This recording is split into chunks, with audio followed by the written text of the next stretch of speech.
А ну стоять! Стой, раз, два.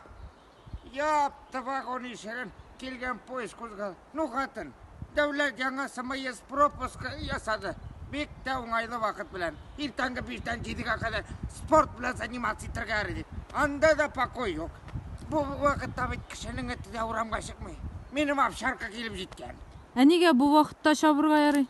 Потому что бұл вақытта коронавирус жықлай.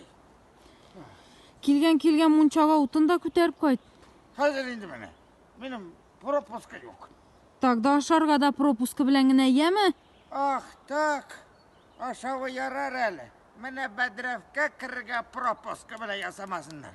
Так что шамала баша. Еме? Шамала баша.